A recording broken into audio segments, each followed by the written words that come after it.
যেখানে বাঘের ভয় সেখানে রাত হয়, কথায় বলে না। আজকে দেখেন তেজগাঁয়ের যে প্রধানমন্ত্রীর কার্যালয়, সেই কার্যালয়ে আজকে তারেক রহমান অফিস শুরু করলেন প্রধানমন্ত্রী হিসাবে। প্রধানমন্ত্রী হিসাবে ডক্টর মোহাম্মদ ইউনূসও কিন্তু বসেননি, তিনি প্রধান উপদেষ্টা হিসেবে 16 মাস বা 17 মাস বসছেন, তাও সবসময় বসেননি।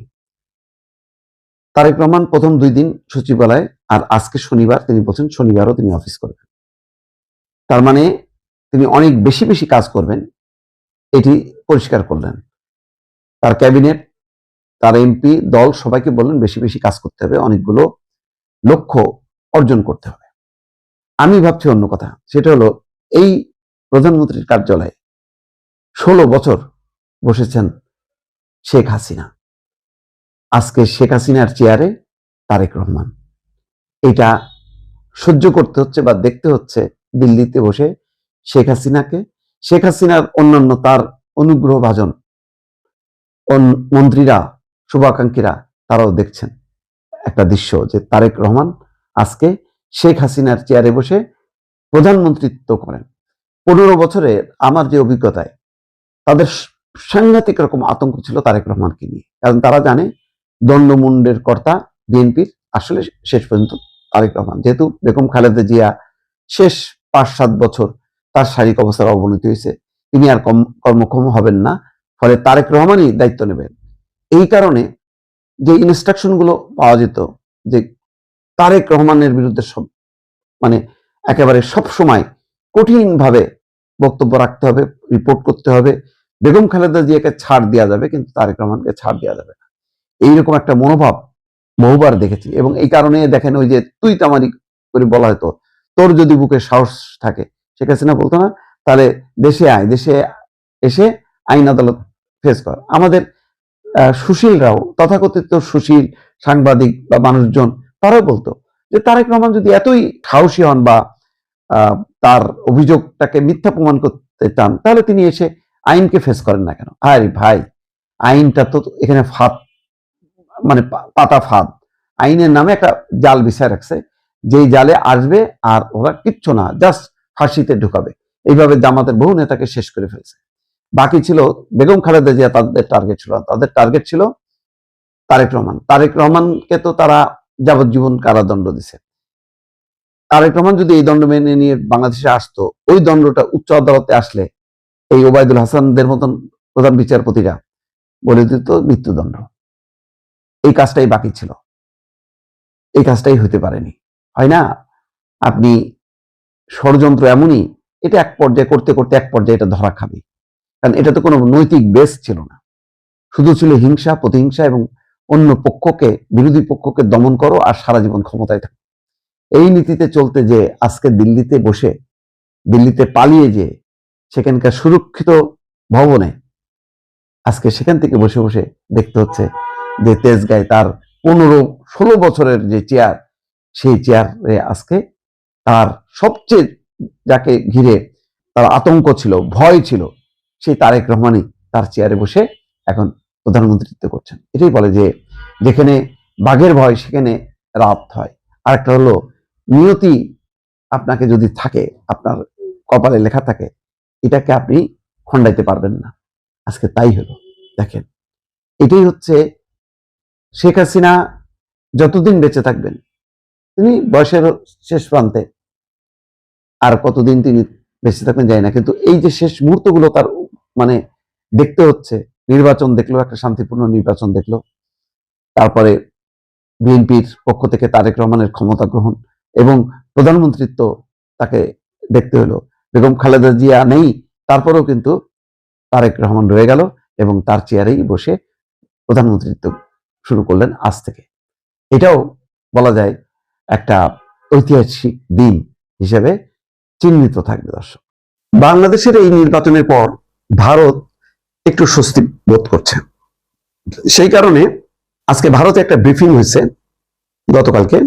সেখানে বলা হচ্ছে বাংলাদেশের সঙ্গে সম্পর্ক উন্নয়নে কাজ করবে ভারত, এবং তারা ইঙ্গিত দিচ্ছে ঢাকার সঙ্গে উষ্ণ সম্পর্ক গড়ে তুলতে চায় নয়াদিল্লি। বাংলাদেশের নতুন সরকারের সঙ্গে দ্বিপক্ষীয় সম্পর্কের সার্বিক উন্নয়নে কাজ করবে ভারত। দ্বিপক্ষীয় সম্পর্ককে ইতিবাচক করে তোলাই ভারতের লক্ষ্য। শুক্রবার ভারতের পররাষ্ট্র মন্ত্রণালয়ের সাপ্তাহিক ব্রিফিং এ সাংবাদিকদের প্রশ্নের জবাবে ভারতের এই ইতিবাচক মনোভাবের কথা জানান মন্ত্রণালয়ের মুখপাত্র রণধীর জয়সওয়াল। সম্পর্ক উন্নয়নের জন্য ভিসার কড়াকড়ি তুলে নেওয়ার ইঙ্গিত দিয়েছেন তিনি। ভিসা সহজ করার সিদ্ধান্ত সম্পর্ক উন্নয়নের প্রথম ধাপ কিনা এটা উত্তর সরাসরি না দিয়ে বলছে সে দেশে একটা নতুন সরকার এসছে, সম্পর্কের উন্নতিতে সব বিষয় নিয়ে নতুন সরকারের সঙ্গে আলোচনা করা হবে। ভারত চায় দুই দেশের ঐতিহাসিক এবং বহুমুখী সম্পর্ককে এগিয়ে নিতে। এগুলি হলো মানে জটিল কূটনৈতিক ভাষা, এগুলি না বললেও আমরা সহজভাবে বুঝি। এখন ভারত ইতিবাচক, বাংলাদেশও ভারতের ব্যাপারে ইতিবাচক, কারণ যেই পরিস্থিতি গত 15-16 মাসে এতে কিন্তু দুই দেশের কেউই ক্ষতিগ্রস্ত হয়নি, বরং বলতে গেলে বাংলাদেশ ক্ষতিগ্রস্ত হয়েছে।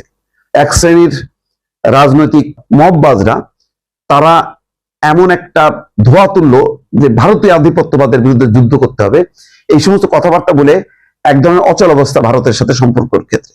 ভারতের অন্যায়ের তো শেষ নেই, সীমান্ত হত্যা থেকে শুরু করে শেখ হাসিনাকে আশ্রয় দেওয়াটাকেও বাংলাদেশ গভর্নমেন্ট মেনে নিয়েছে, কিন্তু সেখানে বসে রাজনৈতিক কার্যক্রম চালানো এবং প্রতিনিয়ত সরকারের বিরুদ্ধে উস্কানি দেওয়া রাজনৈতিক আশ্রয় থেকে এইটা দুই দেশের সম্পর্ক উন্নয়নের ক্ষেত্রে বাধা। ভাগ্য ভালো যে এই নির্বাচনের পর থেকে শেখ হাসিনা নিশ্চুপ আছে, হয়তো একটা তারা সিগন্যাল পেয়েছে, এবং ইতিমধ্যে বোঝাই যাচ্ছে যে ওই আওয়ামী লীগের বিভিন্ন ইউনিট কালকে দেখলাম যে ধানমন্ডিতে তারা কার্যালয়ের সামনে মহিলা যুবলীগ সম্ভবত বা মহিলা আওয়ামী লীগের পক্ষ থেকে তারা একটা ছোটখাটো উৎসব মতো করছে, পতাকা উড়ায়। তো ভালো, আরো অন্যান্য জায়গায়ও হচ্ছে, কিন্তু সেগুলো মানে যৌক্তিক ভাবে আগাইতে হবে এবং এটার একটা সমাধান হইতে হবে। যে আওয়ামী লীগ যে অবস্থায় পালিয়ে গিয়েছিল বাংলাদেশ থেকে, সেই একই আওয়ামী লীগকে বাংলাদেশ চায় না, এটা সোজা কথা। তাদেরকে স্বীকার করতে হবে যে তাদের ভুল ছিল, তাদের অন্যায় ছিল, তাদের অপরাধ ছিল। সুতরাং নিরপরাধ একটা আওয়ামী লীগ বাংলাদেশে আসুক, রাজনীতি করুক, গণতান্ত্রিক কার্যক্রমে অংশ নিক, এটা আমার ধারণা সবারই চাওয়া। বিএনপিরও এই ক্ষেত্রে বাধা নেই, কিন্তু ওই আওয়ামী লীগ যে আওয়ামী লীগ পালিয়ে গেল, সেই আওয়ামী লীগের প্রত্যাবর্তন এটা বাংলাদেশের কোনোভাবে যত যাই নমনীয় আচরণ করুক না কেন বিএনপি, এটা বিএনপিও মানবে না। আর ওই অবস্থায় যদি ফিরে আসতে চাই, এক্ষেত্রে আর একটা অশান্তি তৈরি হবে, আভ্যন্তরীণ ভাবে এটা রাজনৈতিক অসন্তোষ বাড়বে। জামাত, এনসিপি সহ অন্যান্য অনেকেই এটা মেনে নেবে না। তো এটাও একটা বিষয়, এটাও ব্যাপারে ভারতকে এখন হস্তক্ষেপ করার ব্যাপার আছে। আওয়ামী লীগকে সামলাইতে হবে ভারতকে, এটা বাংলাদেশের কেউ সামলাবে না। সুতরাং ওইটা একটা সামলানো, প্লাস হচ্ছে ইতিমধ্যে যে একটা অচল অবস্থা, বাণিজ্যিক অচল অবস্থা, ভিসার অচল অবস্থা, এইটা উন্নয়নের ক্ষেত্রে বা এই প্রতিবন্ধকতা দূর করার ক্ষেত্রে ভারতকে ইতিবাচক ভূমিকা রাখতে হবে। এবং মনে রাখতে হবে যে হাসিনা সরকারের সময় যে ধরনের দাসত্বমূলক কূটনৈতিক সম্পর্ক, সেই সম্পর্ক আর থাকবে না। এই সম্পর্ক থাকবে অবশ্যই মর্যাদার সাথে, সম্মানের সাথে। কোনো নতজানু পররাষ্ট্রনীতি ভারতের ক্ষেত্রে বাংলাদেশ আর মানে এই সম্পর্কে এগোবে না, এটা মোটামুটি পরিষ্কার। এটা মেনে নিয়ে ভারত যদি এগোতে চায়, তাহলে বিএনপির জন্য মানে এটা কোনো সমস্যা নেই। রাজনৈতিক সম্পর্ক উন্নয়নের ক্ষেত্রেও কোনো সম্পর্ক নেই, অন্যান্য যে সমস্ত চুক্তি আছে সেগুলো হয়তো চলতে থাকবে। শুধুমাত্র আদানি পাওয়ারের ব্যাপারে বাংলাদেশের বিদ্যুৎ খাত যে ধরনের একটা ভয়ঙ্কর পরিস্থিতির মধ্যে পড়ছে, এটার একটা ফয়সালা হইতে হবে, নতুবা এটা চলতে পারবে না। যাই হোক, মোট কথা হলো যে ভারত এখন ইতিবাচক মনোভাব দেখাচ্ছে। বাংলাদেশ ইতিমধ্যে দেখাচ্ছে শুধু না, বরং আগ বাড়ায় অনেক কিছু করলো। সেটা হলো নয়াদিল্লিতে ভারতীয় যে ভিসা, বাংলাদেশের যে ভিসা সেন্টার খুলে দেওয়া হয়েছে ভারতীয়দের জন্য, অর্থাৎ এখন ভারতীয়রা নয়াদিল্লি থেকে সহজেই তারা ভিসা পাবে। তো এটা বাংলাদেশ এই ক্ষেত্রে আগায় গেছে, এখন ভারতকেও আগাইতে হবে। তার মধ্যে দিয়ে পর্যায়ক্রমে সম্পর্ক উন্নয়ন হবে এবং এটা হয়তো চট করে না হলেও আস্তে আস্তে হয়তো ধীর গতিতে 2-4 মাস 6 মাসের মধ্যে স্বাভাবিক হবে। এবং স্বাভাবিক হলে এটা দুই দেশের মানুষের জন্য কল্যাণ ছাড়া অকল্যাণ বলে কেউ মনে করছে না।